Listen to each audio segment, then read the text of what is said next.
අයිබෝන් යාළුවනේ. ඔයාට කවදා හරි ටයිම් මැෂින් එකක්, ඒ කියන්නේ කාලතරණය කරන්න පුළුවන් යන්ත්‍රයක් හම්බුනොත් ඔයා මොකද කරන්නේ? අතීතයට ගිහින් ඔයා කරපු වැරදි හදා ගන්නවද?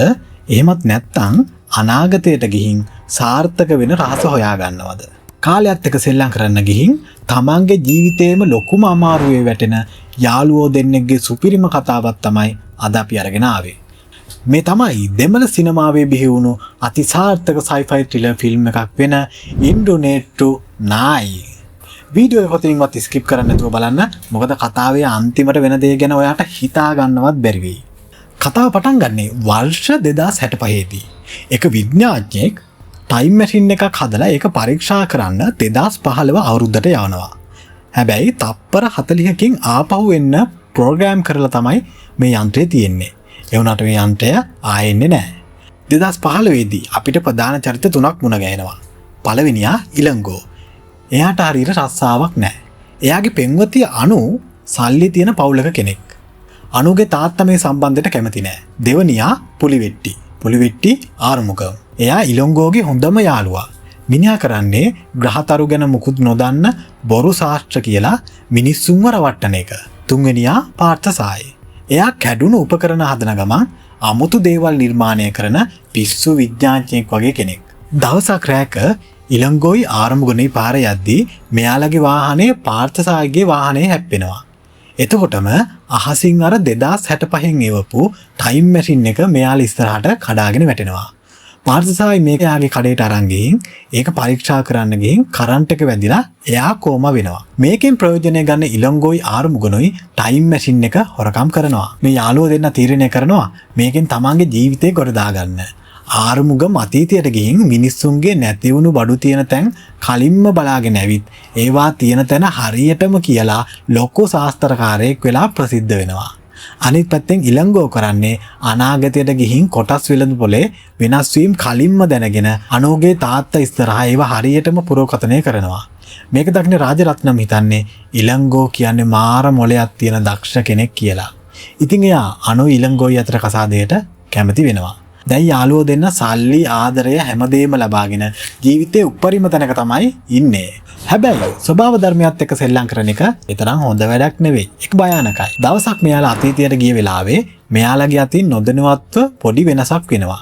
එදා අතීතයේදී පොලිසියෙන් වෙඩි කාලා මැරෙන්න හිටපු කුලන්දවේලු කියන දරුණුතුම පාතාල නායකයාට පොලිසියෙන් බේරිලා පැනලා යන්න මෙයාලා අතින් පාර හැදෙනවා. දැන් වර්තමානයේදී කුලන්දවේලු ඉන්නේ ජීවිතුන් අතර. එයා දැනගන්නවා එදා තමන්ව මරන්න ඔත්තු දුන්නේ රාජරත්නම් කියලා. ඒ වගේම එදා රාය තමන්ට කරදරේ කරපු ඉලංගෝවයි ආර්මුගින්වයි එයා හොයනවා. දැන් මේ පවුලම ඉන්නේ මරණයේ සෙවණැල්ල යට.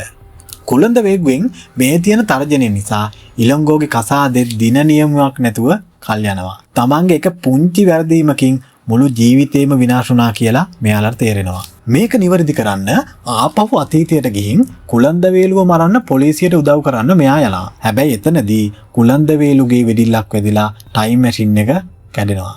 දැන් කෝමෙකින් නැගිටලා ඉන්න පාර්ථසාරති ගාවට මේක අරන් ගියාම එයා ඒක හදනවා. හැබැයි එයා කියනවා මේකේ වැදගත් කෑල්ලක් අඩුයි. දැන් මේකෙන් යන්න පුළුවන් අර වෙඩි වැදුණු දවසට විතරයි. ඒ වගේම මේකෙන් අතීතයට ගියොත් ආපහු කවදාවත් අනාගතයට එන්න බෑ කියලා. ආපහු එන්න බැරි නිසා මෙයාලා ඒක පාවිච්චි කරන්නේ නැහැ. හැබැයි දවසක් කුලන්දවේලු මෙයාලව දැකලා වෙඩි තියාගෙන පන්නනවා. බේරිලා පැනලා යන්න හදනකොටම කුලන්දවේලු තියෙන වෙඩිල්ලක් වැදිලා ඉලංගෝගේ පෙම්වතිය අනු එතනම ඇද වැටිලා මිය යනවා. අනු නැති ජීවිතයක් වැඩක් නැති නිසා ආපහු එන්න බැරි වුණත් කමක් නැහැ කියලා ඉලංගෝ අතීතයට ගිහින් කුලන්දවේලුව මරන්න ටයිම් මැෂින් එක ක්‍රියාත්මක කරනවා. හැබැයි එතනට කඩාපරින කුලන්දවේලු මෙයාලත් එක සටන් කරනකොට තුන්දෙනාම යන්ත්‍රයට වැටිලා අතීතයට යනවා. මේදී ඇතිවන සටනින් ටයිම් මැෂින් එක සම්පූර්ණයෙන්ම කුඩුපට්ටම් වෙනවා. කාටවත් ආපහු එන්න බෑ. හැබැයි ඉලංගෝ තමන්ගේ මොලේ පාවිච්චි කරලා අනාගතයෙන් ආපු කුලන්දවේලු ලවාම අතීතයේ හිටපු කුලන්දවේලුට වෙඩි තියනවා.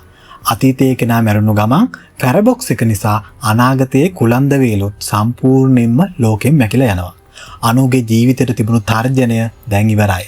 දැන් අතීතයේ හිර වුණු ඉලංගෝයි ආරුමුගනුයි අර අනතුරු වෙන දවසට ගිහින් පාර්ථසාරිගේ වාහනේ හැප්පෙන එක වළක්වනවා. ඒ කියන්නේ කාටවත් ටයිම් මැෂින් එක හම්බ වෙන්නේ නැහැ. මුළු අනාගතයම අලුතින් ලියනවා. මාස දෙකකට පස්සේ ඉලංගෝ එක පාරටම නිින්දෙන් ඇහැරෙනවා. බලාගෙන යද්දි එයා ඉන්නේ මගුල් මඩුවක. එදා එයා 91 කසාද බඳින්නයි යන්නේ. ටයිම් මැෂින් එක නැතුව කොහොමද මේවා උනේ? යන්ත්‍රය හම්බුනේ නැති නිසා ඉලංගෝ තමන්ගේ මහන්සියෙන් සුපිරි බිස්නස් අයිඩියා එකක් ගෙනල්ලා අනෝගේ තාත්තව කැමති කරගෙන ආරම්භනොත් බොරු ශාස්ත්‍ර නවත්තලා හොඳින් ජීවත් වෙනවා. කුලන්දවේලු කොහොමත් අතීතයේදීම වැරුණු නිසා කිසිම ප්‍රශ්නයක් වෙන්නේ නැහැ. අර ටයිම් මැෂින් එක කවුරුත් දැක්කේ නැති නිසා ඒක කලින් ප්‍රෝග්‍රෑම් කරපු විදියටම තප්පර 40න් ආපහු 2065ටම යනවා. විඥාඥයන් සතුටු වෙනවා. හැමදේම ලස්සනට අවසන් වෙනවා. ඉතින් කෙටි පාරවල් වලින් සාර්ථක වෙනවට වඩා තමන්ගේ උත්සාහයෙන් දිනන එක කොච්චර වටිනවද කියලා මේ ෆිල්ම් එකෙන් අපිට කියලා දෙනවා. ඒ වගේම කාලය කියන්නේ අපි හිතනවට වඩා ගොඩාක් සංකීර්ණ දෙයක්. ඉතින් යාළුවනේ, ඔයාලට ටයිම් මැෂින් එකක් ලැබුණොත් ඔයා මොකද කරන්න කියලා පල්ලෙහින් කමෙන්ට් එකක් දාන්න. මේ වගේ සුපිරි ෆිල්ම් කතා බලන්න අපේ channel එක අනිවාර්යයෙන්ම subscribe කරන්න. මේ වීඩියෝ එකට like එකක් දාලා යාළුවන්ට share කරන්න. තවත් වීඩියෝ එකකින් හම්බෙමු. එතකන් සුබ දවසක්.